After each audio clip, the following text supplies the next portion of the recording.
আমরা তো ছুটে গেছি, মাও চিৎকার করছে ওদিকে। সিরিয়াস হয়ে যেত সেটা রাখ। বাপ রে বাপ, এই একটা কি কাণ্ড ঘটে। সুপ্রভাত বন্ধুরা, সকলকে স্বাগত আছি আজকে একটা নতুন ব্লগে। আজকে আমাদের প্ল্যান আছে যে ব্লুকে নিয়ে বেলায় একটু হয়তো সাউথ সিটি যাব। ব্লুয়ের কয়েকটা জামা কাপড় কিনতে হবে, আজকে রবিবার। আর আমাদের মুড়ে বিনিয়ার ফ্ল্যাটের রিমডেলিংটা হচ্ছিল, তার মেন উদ্দেশ্যটা হচ্ছে এটা যে বাবার 1 বছরের যে কাজটা সেটা ওই ফ্ল্যাটেতেই হবে, কারণ ওইখানেই বাবা মানে আমরা মেজরিটি টাইম ছিলাম। এখানে তো সবে 2 বছর হয়েছে এসেছি। ভোরবেলার দিকে রোজই উঠে মনে হয় বৃষ্টি হবে। মা ছোট্টি মাসির বাড়িতে গেছে, মা মাঝে মাঝে ওখানে যায়, 1-2 দিন থাকে। মাকে আমি আনতে যাচ্ছি ছোট্টি মাসির বাড়ি থেকে। মাকে উঠিয়ে নিয়ে তারপর মুড়ে বিনিয়ার ফ্ল্যাটে যাব। যা কাজ হয়েছিল ওখানে আজকে শেষ হয়েছে কাজ, মিস্ত্রিদের ফুল পেমেন্ট বাকি আছে, ওটা করে তারপর ফিরবো মাকে নিয়ে। মর্নিং। এই ওয়্যারলেসের ফ্ল্যাটের সামনে এসে নামলাম। মা উপরে গেছে, এখন রং টং হচ্ছে, ওনাদের পেমেন্ট করা বাকি আছে। যাবতীয় বাসন কোসন ছোট্টি মাসির ফ্ল্যাটের থেকে নিয়ে এসছে। আর আমাদের মনটা একটু খারাপ, মানে কি মানে এরকম একটা কাজ বানাতে একটা ওই আয়োজন, আর আয়োজন বাবাকে ছাড়া কারণ বাবারই কাজ। 1 বছর কেটে গেল, এখনো মাঝে মাঝে ভাবতে পারি না এই শীলটা দিয়েই তো। হ্যাঁ ছেড়ে দাও এই ঘরটা।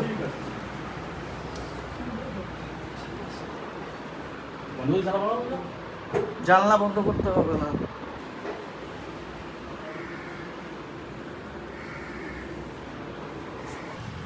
এখন এই ফ্ল্যাটে যা কাজ ছিল সেটা হয়ে গেছে, এখন বাজার যেতে হবে। আমাদের এই ফ্ল্যাটের সাইডের যে ফ্ল্যাটটা, এটা রং হচ্ছিল, আমাদেরকে বলেনি গাড়িটা সরাতে। গাড়িটা এদিকে রেখেছি, তাকে পুরো গাড়িতে রং লেগে গেছে। যাই হোক, রংটা এখন ওঠানো হলো, এবার বেরোবো। ও বাবা, ওই দেখ কে এসছে।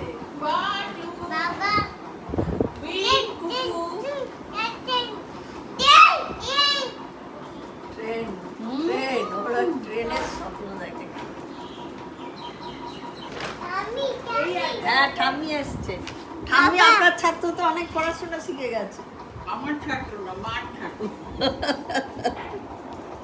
ডাব্বু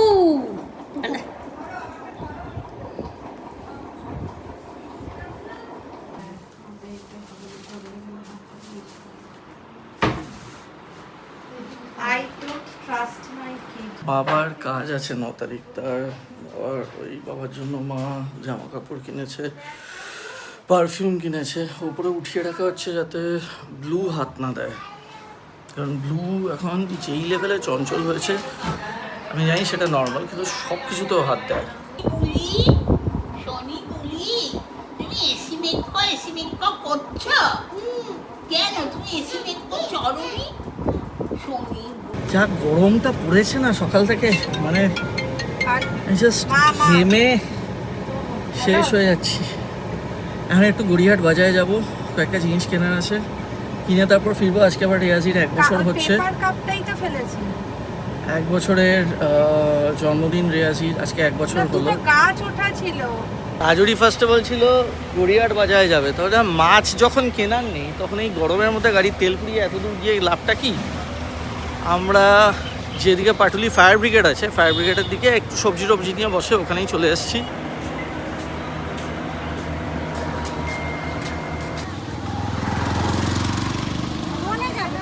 ফোনটা পেছন থেকে সরা।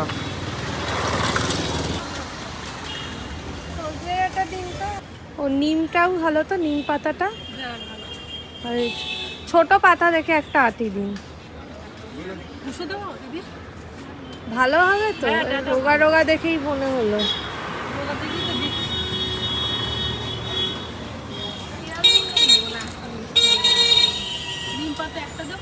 না ওইটা দেবেন না, এই যে নিম গাছই আছে, ওখান থেকে নিলে হবে। পেরে নেবো নাকি? হ্যাঁ, বাবা ভারী বেগুনে পোকা। হ্যাঁ, ঢেঁড়সটাও ভালো, বেশি দেবেন না, 200 মতো দিন।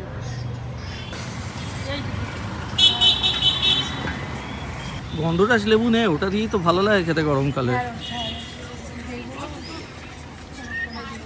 গন্ধরাজ লেবু লম্বা লম্বা ইটা নে।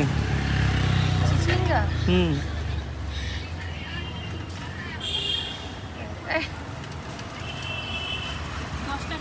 হ্যাঁ বলছি গন্ধরাজ লেবু ভালো হবে তো? আচ্ছা দিচ্ছি দুটো। এগুলো কি মাসি?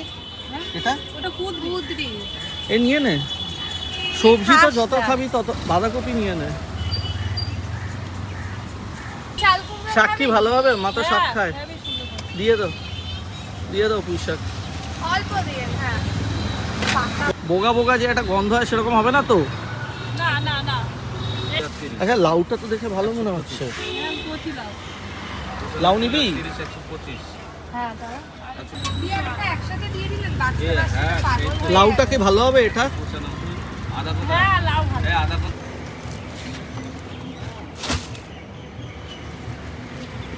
ব্রেকফাস্ট করব।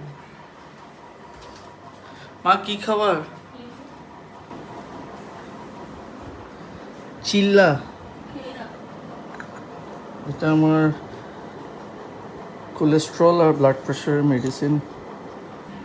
মা এটা যেটা বানায় এটা কিন্তু প্রচুর ফ্যাট থাকে। ফ্যাট কোথায় থাকে? এটা হচ্ছে বিউলির ডাল আর চাল। চাল গোবিন্দভোগ চাল অল্প, বিউলির ডাল বেশি। এই রেসিপিটা খুব সোজা। আগের দিন রাত্রে আপনাদের আন্দাজ মতো বিউলির ডাল বেশি, বিউলির ডালের 1/4 হচ্ছে গোবিন্দভোগ চাল, তার সঙ্গে মেথি দানা। এটাকে ব্লেন্ডারে ব্লেন্ড করে নেবেন। তারপর আদা কুচি, পেঁয়াজ কুচি দিয়ে এর সঙ্গে মিশিয়ে নুন দিয়ে এবার কতটা ঘন রাখতে হবে, খুব বেশি ঘনও থাকবে না, খুব বেশি পাতলাও থাকবে না। আয়রন কড়াই হলে ভালো হয়, যদি না থাকে মানে এমন কড়াই হতে হবে যে 4-5টা। এটার নাম কি? এটা বাড়ির ধোসা। চিল্লা না এটা? না, চিল্লা না। তারপর পেঁয়াজ দিয়ে আদা কুচি দিয়ে ফেটিয়ে প্রথমে আপনারা তাওয়াটাকে খুব ভালো করে গরম করে দেবেন। গরম যখন হয়ে যাবে তখন কমিয়ে দেবেন। কমিয়ে দিয়ে এই লিকুইডটা দেবেন, দিয়ে ব্যাটারটা দেবেন, দিয়ে ভালো করে কড়াইয়ের হ্যান্ডেলটা ধরে ওটাকে নাড়িয়ে নাড়িয়ে আরও স্প্রেড করে দেবেন। তা না হলে ওই আঁচটা না কমলে কিন্তু স্প্রেড হবে না, আটকে যাবে। তারপর খুন্তি দিয়েও যে যতটা ছড়াতে পারবেন ছড়িয়ে দেবেন। ব্যাস এই হয়ে গেল। এপিট টিপিট করে ভেজে নেবেন, খুব সামান্য তেল লাগে। কাজুরিয়ার আমি এটা খেতে খুব ভালোবাসি। ধোসার ফিল ঠিক দেয় না, বাট একদম অন্যরকম। Blue A for Apple. B for Bun. C for কি Yeah. দই খাবি? ঠাম্মি যাই, আমি ওকে ডেকেছি, ও বলছে যাই যাই ঠাম্মি যাই, মা রেখে দিও না। ঠাম্মি যাই, এসো বলু। কোথায় থাকতাম, কোথা থেকে কোথায় চলে না, এলাম। আমার তাতে কোনো প্রশ্ন না, ওটা তো আমার একদম নিজের, আমার ভালো করে আমি রং করে সব করে রেখেছি। ওটা তো ইচ্ছে হলে আমি গিয়ে থাকতে পারি, কোনো অসুবিধা নেই। ওখানেই তো আমরা থাকতাম। আমরা কি কোনোদিন সোনারপুরে থাকতাম?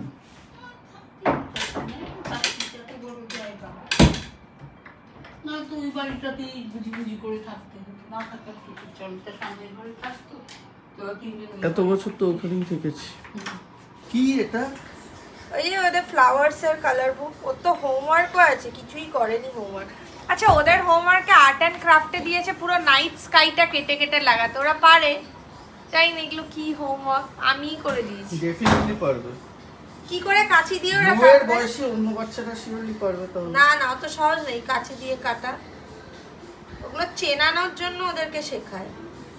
ওর হোমওয়ার্ক হচ্ছে সিটাকে ট্রেস করে লিখতে হবে, আর ওই নাইট স্কাই ওটা আমি অলরেডি করেছি। তাও ভুল করেছি, আমি নাইটটা পেস্ট করতে ভুলে গেছি, শুধু স্টারগুলো প্লেস করেছি। কাজুরিয়ার আমি এখন একটু বেরোবো। আমাদের অন্য যে ফ্ল্যাটটা আছে ওখানে তো মাদের যে দুর্গা বুটিক সেগুলো যাবতীয় শাড়ি রাখা থাকে। আজকে অভিদীপ্তার যেটা ফেজ 2, সেই ফেজ 2তে মাদের আজকে একটা শাড়ি এক্সিবিশন আছে। কাজরি, ত্রিনা আর মা ওখানেতে যাবে, তো সেটার জন্য প্রত্যেকটা শাড়ি নিয়ে আসতে হবে। একটা বস্তা মতন আছে শাড়িতে ভর্তি, ওটা নিয়ে আসবো।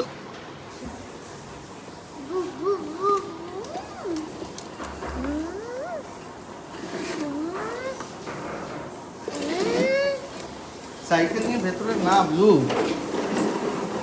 আজকে মায়ের দুর্গা বুটিকের এক্সিবিশন আছে, অভিদীপটা 2, মানে অভিদীপটা ফেজ 2 যেটা, ওটাতে আমিও যাব, আমিও থাকছি, মা যাবে, ত্রিনাও যাবে। তো এখন যাচ্ছি আমরা টালিগঞ্জের বাড়িতে, ওখান থেকে কিছু জিনিস আনতে। কিছু জিনিস না, প্রত্যেকটা শাড়ি ওখানেই আছে, বড় বড় বস্তা ধরে নামাতে হবে এখন। দুজন মিলে ধরে নামিয়ে নেব। হাওড়া হ্যাচিবু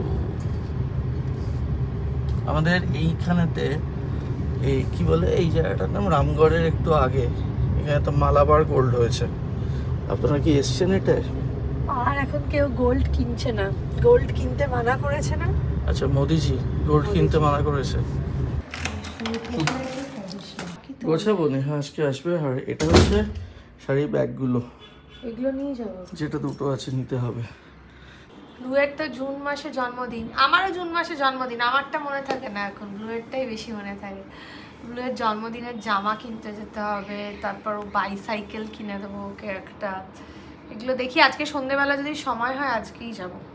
ত্রিনাকে ফোন করে জানতে চা, এই দুটো যে শাড়ির ব্যাগ রয়েছে, এই দুটো শাড়ির ব্যাগের মধ্যে নিতে হবে কোনটা। ও আর মা আজকে থেকে মাচা খাবে। মাচা আমি আগে অনেকবার খেয়েছি, খেতে একদম ভালো না। শোন না, মাচা এসে গেছে, মাইক্রো ওভেনেই ঢোকালে হয়ে যাবে। 1 টিস্পুন। একটাই আছে বাবা, এই কাপটার কি অবস্থা রে? ও এটা তো ছোট কাপ, এতে হবে? হ্যাঁ হ্যাঁ, এটাও হবে। এই তো এইখানে একটা রয়েছে কাপ। তুই কি বেশি দিলি? না, খুব অল্প দিয়েছি।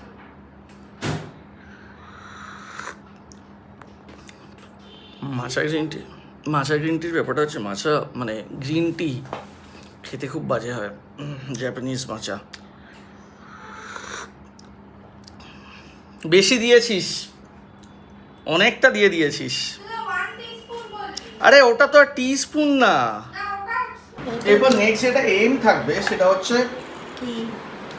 How to quit smoking. সেটা তো আমার নেই। এই জিনিসটার সঙ্গে আমি অনেক বছর ধরে স্ট্রাগল করছি, মানে বাট এবার অনেক রিডিউস হয়ে গেছে। আমার এম হচ্ছে নেক্সট 1 মাসের মধ্যে I will make it absolutely work. I am going to quit smoking forever. এই স্মোকিং নিয়ে বলতে গেলে একটা অদ্ভুত জিনিস যেটা আপনাদেরকে বলতে হয়, সেটা হচ্ছে আমি কিন্তু কোনোদিন স্মোক করতাম না। I was absolutely a non smoker. কলেজে যখন পড়ছি, ফার্স্টে আমার ফিজিক্স অনার্স ছিল হচ্ছে ফ্রম আশুতোষের যে পেছন দিকে একটা রক ছিল, ওই রকেতে সবাই আশুতোষে আড্ডা মারে। মা পড়াতো যোগমায়া দেবীতে, তখন আমরা কিন্তু বিকেলের দিকে রকেতে যখন আড্ডা মারতাম, আমার অনেক বন্ধু স্মোক করতো, আমি কিন্তু করতাম না। হার্ডলি একটা খেলাম, মানে 2টো সিগারেট খেতাম হয়তো 7 দিনে 8 দিনে। 2017-18 সাল নাগাদ আমি একবার ইউরোপ বেড়াতে যাই, এবং সেই গ্রুপের সঙ্গে বেড়াতে গেছিলাম, ও সবাই স্মোক করছিল। একদিন রাত্রেবেলা আমরা একটা জায়গাতে গেছি, একটা বারে, we drank a few pegs. সবাই আমরা একসাথে ছিলাম, আমার ওই দিদি, তারপর অঙ্কুর যারা দুবাইতে থাকে, ও, আমি, আরও আমাদের ফ্রেন্ড সার্কেল। কাজুরি ব্যাপারটা হচ্ছে ও স্মোকও করে না, ড্রিঙ্কও করে না। বার থেকে বেরিয়ে সবাই দেখছি স্মোক করছে, আমি তখন করতাম টুকটাক, আমি একটু নিয়ে ওই যে ইউরোপ থেকে একটা হ্যাবিট শুরু হলো না, তারপর কলকাতায় ফিরে আসলাম, আর তারপর থেকে জিনিসটা থামলোই না, চলে যাচ্ছে। মানে মাঝে নেদারল্যান্ডে ছিলাম, তখন তো এক্সেসিভ লেভেলে, মানে মালবোরোর যে বাইরের দেশে আমাদের এখানে যেসব যা ব্র্যান্ড আছে সব কিছু তো পাওয়া যায় না, মালবোরো লাইটসের যে বড় বড় প্যাকেটগুলো, একটা প্যাকেট একদিনেতে শেষ হয়ে যেত।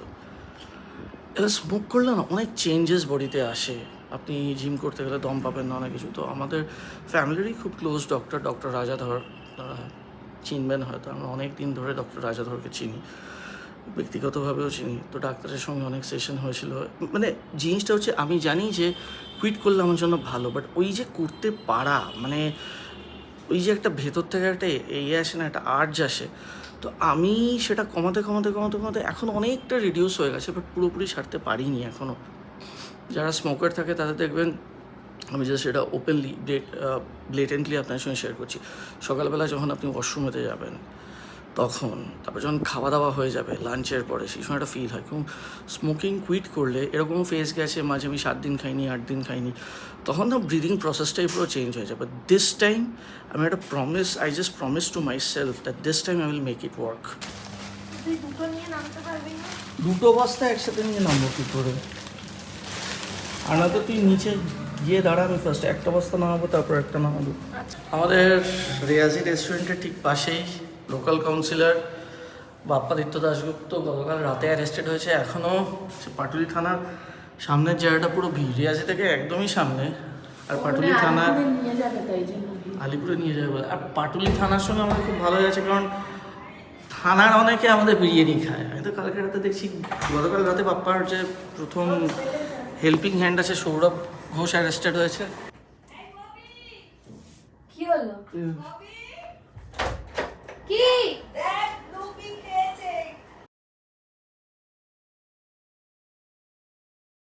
এই রাত 9টা বাজে, আমরা কিছুক্ষণ আগে ডাক্তারের ওখান থেকে ফিরলাম।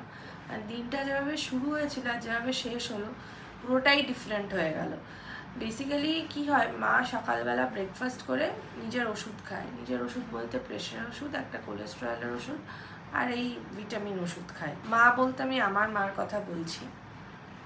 তারপর দেখতে পেলেন হঠাৎ করে মা ডাকলো আমাদেরকে। মার প্রেশার আর কোলেস্টেরল ওষুধটা খাওয়া হয়ে গেছিলো। ওখানে বাটির মধ্যে একটাই ওষুধ পড়েছিল, সেটা হচ্ছে ভিটামিন সি একটা ওষুধ, লিমসি বলে নাম, এই যে এই ওষুধটা। তো এবার ওটা টেবিলে ছিল, যেখানে আমার প্রেশার বলছি, যেখানে আমি বসে ল্যাপটপের কাজ করি টেবিলে। এবার ব্লু আননেসেসারিলি টেবিলের ওপর হাত দিয়ে কিছু নামায় না। আজকে কি করেছে, আমাদেরও মানে মা তো মাঝে মাঝে আসে, মা যথেষ্ট সতর্ক থাকে, তাও ও ওই চেয়ারের ওপর উঠেছে, ওপরে উঠে টেবিলের ওপর উঠেছে। কিছু দেখেছে কিছু দেখেনি, এটা মনে হয়েছে কিছু একটা পট করে মুখে দিয়ে দিয়েছে।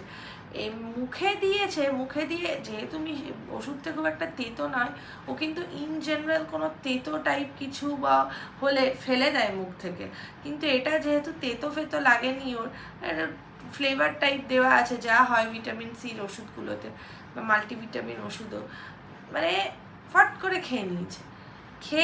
আর মানে মা তো প্রচণ্ড, মা অ্যাকচুয়ালি একটু পরে গেছে, গিয়ে যে বুঝতে পেরেছে, কারণ মা তো দেখছো টেবিলের উপর দাঁড়িয়ে বসা, মুখ থেকে কি একটা হচ্ছিল, একটু লালা বেরিয়েছে, কারণ যে চুষতে যা হয়, চুষেছে না চিবিয়েছে ভগবানই জানে, আর বাটি খালি। মা তো বুঝতে পেরেছে যে ওই খেয়েছে, বিকজ ও চেবাচ্ছিল, ও মুখের মুভমেন্টস ছিল। যখন মা বারবার করে ডাকছে, হাত দিয়ে ওকে বার করার চেষ্টা করছে, ততক্ষণে ও বেশি তাড়াতাড়ি চিবিয়ে গিলে ফেলেছে। মানে বুঝতে পেরেছে এবার তো ইম্প্যাক্টটা অন্য কিছু হবে, তাড়াতাড়ি খেয়ে নিয়েছে। তারপর মানে আমরা তো ছুটে গেছি, মাও চিৎকার করছে ওদিকে। আমি মানে কি বলবো, তাতে একটু ভয় পেয়ে গেছে, কিন্তু কোনো রিয়াকশন নেই। মানে ভয় পেয়েছে কারণ আমরা সবাই চিৎকার চেঁচামেচি করে ফেলেছি, ওকে বকিনি, কিন্তু নিজেদের মধ্যেই বলাবলি করছি, তাতে ব্যাস একটু ভয় পেয়ে গেছে। আমি ওর ডাক্তারকে ফোন করে সঙ্গে সঙ্গে বলি যে আমরা আসছি। তবে সকালবেলায় আমি রাহুল ব্লুকে নিয়ে যাই ডাক্তারের কাছে। ডাক্তারকে গিয়ে সব খুলে বললাম, ডাক্তারও ওকে দেখলো, ভালো করে এক্সামিন করলো, কিন্তু তারপর ডাক্তার বললো যে অ্যাজ সাচ ওকে এখন কোনো ওষুধ দিতে হবে না, ওকে ভালো করে একটু নোটিস করতে বললো, যে দেখতে যে ওর মানে কোনো ডায়রিয়া টাইপ হচ্ছে কিনা, বা ভমিটিং হচ্ছে কিনা, বা ড্রাউজি হয়ে যাচ্ছে কিনা, এগুলো দেখতে বললো। প্লাস ওকে স্টেথো দিয়েও দেখে টেকে দিল। এমনিতে তো কোনো সিমটমস বোঝা যাচ্ছে না, নর্মাল দিনের মতোই আছে। তারপর বললো বুঝিয়ে যে কি হলে কি হতে পারতো, যে এখন আপাতত হি সেফ সেটা বলে তারপর বললো তোরা বাড়ি নিয়ে যা, অত চিন্তা করার দরকার নেই, এখন ওকে শুধু দেখতে হবে যে ও কী করছে, ওর কোনো রিয়াকশান হচ্ছে কিনা। আজকে যদি এটা প্রেশারের ওষুধ হতো, বা কোলেস্ট্রলের হতো, বা সুগার, ডায়াবেটিক এই ধরনের কোনো ওষুধ হতো, বা থাইরয়েড, তাহলে জিনিসটা কিন্তু অনেক মারাত্মক হতে পারতো।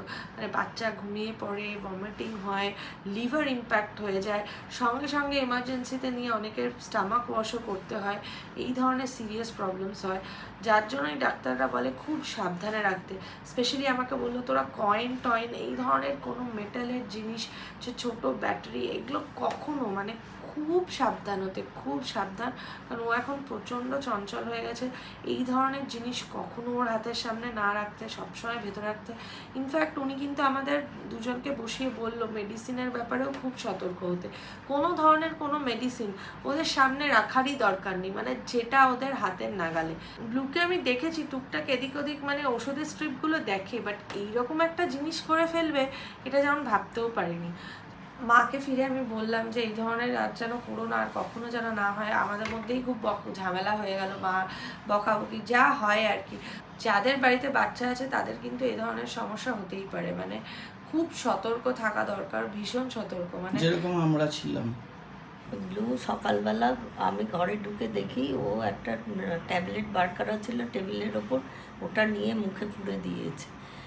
তারপরে আমি ওকে কত চেষ্টা করলাম যে ট্যাবলেটটা বার করার জন্য, আমি তো ভয়ে অস্থির, বাপরে বাপ এই একটা কি কাণ্ড ঘটে গেল। আমি ওর মাকে চিৎকার করে ডাকলাম, তারপরে এলো, এসে তারপরে ওকে ও ততক্ষণে ট্যাবলেটটা গিলে নিয়েছে। আমার তো ভয়ে একবারে গা কাঁটা দিয়ে উঠেছে। বেসিক্যালি ব্যাপারটা কী হয়েছে, সকালে আপনারা যখন ব্লগটা দেখছিলেন তখন আমরা এই ঘর থেকে দৌড়ে গেলাম, ওর মা ডাকলো, তারপর থেকে আর ব্লগ করা মাথাতেও নেই। কারণ ওই ঘরে ঢুকেই দেখছি যে হাতে একটা ওষুধের স্ট্রিপ ওর মার, আর ওই আমাদের ওর মা যেই ওষুধটা খায় ওটা একটা বাটিতে রাখা ছিল। ব্লু নাকি ওখান থেকে একটা ওষুধ খেয়ে নিয়েছে। আমার টপ করে মাথায় প্রথমে এসছে যে ব্লাড প্রেশারের ওষুধটা খেয়েছে কি, কোলেস্ট্রল বা ব্লাড প্রেশারের ওষুধটা খেলে তো পুরো কেস। তখন ওর মা বলছে যে না, ব্লাড প্রেশার আর কোলেস্ট্রলের ওষুধটা ওর মা সকালেই খেয়ে নিয়েছে। এই ব্লু ওষুধ খেয়েছে, এবার কি হবে, কি রিয়াকশান। আমি তো বললাম ইমিডিয়েটলি ডক্টরের ওখানে যাই। ডক্টরকে ফোন করলো, গেলাম, বাই গডস গ্রেস এখন তো ব্লু ভালোই আছে, ঘুমোচ্ছে। কিন্তু আমি একটা জিনিসই ভাবছি, আজকে যদি ওটা লিমসির মতো ভিটামিন সির ওষুধ না হতো, যদি অন্য কোনো ওষুধ হতো, কারণ আমাদের বাড়িতে লোকে নানান ধরনের ওষুধ খায়, সেখানে নার্ভের মেডিসিন আছে, সেখানে হাইপার টেনশনের আছে, এই সব ওষুধগুলো খেলে কিন্তু ব্যাপারটা প্রচণ্ড কি বলবো সিরিয়াস হয়ে যেত। সেটা ডাক্তারই আমাদেরকে বললো। এবং আমার এটা থেকে একটা জিনিস মনে হলো যে ব্লু এখন এত চঞ্চল হয়ে গেছে যে ব্লুকে যে প্রত্যেকটা মোমেন্টে দেখে রাখা, সেটা ব্লুয়ের ন্যানির পক্ষেও সম্ভব হচ্ছে না। মানে কি, আর মাদের তো বয়স হয়ে গেছে, ব্লু এখন দৌড়াতে পারে, হাঁটতে পারে, চলতে পারে, আর এত ফাস্ট একটা জায়গা থেকে একটা জায়গায় যায় যে প্রত্যেকটা মোমেন্টে দেখে রাখাটা খুব চাপের হয়ে যায়। এবং একটা বাচ্চা কি করতে পারে আর কি না করতে পারে সেটার ধারণা তো আমাদের ছিল না। আজকের ইনসিডেন্টটা দেখেই বুঝতে পারলাম। হ্যাঁ, অনেক জায়গাতে শুনেছি যে বাচ্চারা মুখে অনেক জিনিস হাতের সামনে যা পায় সেটা দিয়ে দেয়, কিন্তু ওষুধ তো আমরা রোজ সকালেই খাই। আজ অবধি তো ব্লু এরকম জীবনেও ওষুধে হাত দেয়নি। তা আজকের ঘটনাটায় আমরা সকলেই ফার্স্টে একটু চাপ খেয়ে গেছিলাম। মা তো মাথায় হাত ফাত দিয়ে বসে পড়েছে। আমি বললাম তুমি আগে মাথা ঠান্ডা করে ভাবো যে ও কী ওষুধ খেয়েছে। তখন বললো ভিটামিন সিটা। এবার ডাক্তার বললো সেটা বাঁচোয়া, মানে ওটার সেরকম একটা কোনো নেগেটিভ এফেক্ট নেই। তাও বললো যে বাড়িতে গিয়ে ওর অ্যাকশনসগুলোকে একটু নোটিস করতে। আমরা তো মানে এই যে চাপটা গেছে, তখন আমাদের ব্লগ টক সব মাথা থেকে সেই সময়টা বেরিয়ে গেছে। তখন আমার মনে হলো যে এটা আপনাদেরকে বলি যে এরকম ঘটনা যাদের বাড়িতে ছোটো বাচ্চা রয়েছে আপনাদের সঙ্গে হতে পারে। তো মানে এই জিনিসটা যদি আগের থেকে আমরা জানি, এবং সত্যি কথা আগের থেকে যদি এগুলো আমাদের মাথায় থাকে, সেই ক্ষেত্রেও কি করতে হবে আমার মাথাতে সেটাও এখন আসছে না। আমার বাবার ফটোর সামনে যখন জল দেওয়া হয়, ব্লু চেয়ারে করে উঠে ওইখান থেকে জলের গ্লাস ফেলে দিয়েছে, সেরকমও হয়েছে। এত চঞ্চল হয়ে গেছে যে আমরা আজকে ভাবছিলাম যে ব্লুকে কোনো সুইমিংয়ে বা কোনো ব্যাডমিন্টন বা ফুটবল কোনো কিছুতে দেবো যেখানে ওর অ্যাটলিস্ট ফিজিক্যাল অ্যাক্টিভিটি থাকবে। কারণ বাচ্চারা চঞ্চল হবে সেটা খুব স্বাভাবিক ব্যাপার, কিন্তু এরকম ঘটনা যে ঘটতে পারে আমি আজকে সকাল অবধি আমার এটা মাথাতে আসে। মানে হয় না যে দূর অবধি মাথাতেই আসে না যে এরকমও হতে পারে। কিন্তু আজকে যখন এই ঘটনাটা হয়েছে না, সত্যি কথা ওর মা যেটা বলছিল, আমার হাত পা পুরো ঠান্ডা হয়ে গেছে, হাত পা শেক করছে কী হবে, এরপর কী রিয়াকশান। কারণ ব্লু তো খেয়ে যাচ্ছে, এবার ও যখন মুখেতে ঢুকিয়ে দিয়েছে না, তো মুখের ভেতরে আঙুল দিয়ে ওটাকে বার করা যাচ্ছে না, বিকজ হি হ্যাজ অলরেডি সোয়ালোড ইট। তখন জাস্ট আমাদের ডাক্তার চেনা জানা, এবং উনি বললেন যে ইমিডিয়েটলি নিয়ে আসতে। যাই হোক, আজকের ঘটনাটা থেকে একটা জিনিস মাথায় আসলো যে এরপর থেকে আরও ডাবল সচেতন হতে হবে। কিন্তু আমাদেরও তো কাজ থাকে, অনেক সময় বাইরে থাকি, আর সারাদিন তো থাকিই না, অনেক ক্ষেত্রে কাজ থাকে। আর সেই ক্ষেত্রে একটা ব্যাপার হয়, আমার আজকে যেটা মনে হচ্ছে যে এর আগে তো কতদিন কত ওষুধ রাখা ছিল, মানে নানান ধরনের ওষুধ রাখা ছিল। যদি সেই ক্ষেত্রে কোনো একটা ওষুধ মুখে দিয়ে দিত তাহলে কী হতো আজকে। এখন by God's grace is fine now, এখন ঘুমোচ্ছে। জাস্ট ভাবলাম যে এই জিনিসটা আপনাদের সঙ্গেও শেয়ার করি, কারণ যাদের বাড়িতে বাচ্চা আছে যে এই ঘটনাটাও যে হতে পারে সেটা আপনারাও মাথায় রাখুন, বা হয়তো আপনাদের সঙ্গে অলরেডি হয়েছে এরকম ইনসিডেন্ট। কাজরির আগামীকাল জন্মদিন, ভেবেছিলাম একটু টপিংয়ে যাবো, ব্লুয়ের জন্য একটু শপিং করবো, তো আজকে সব প্ল্যান ক্যান্সেল, কোনো কিছুই হয়নি প্রায়। তো আজকে খুবই টায়ার্ড, মানে মেন্টালিও খুব টায়ার্ড। ব্লগটা এখানেই আজকে শেষ করলাম। বাই।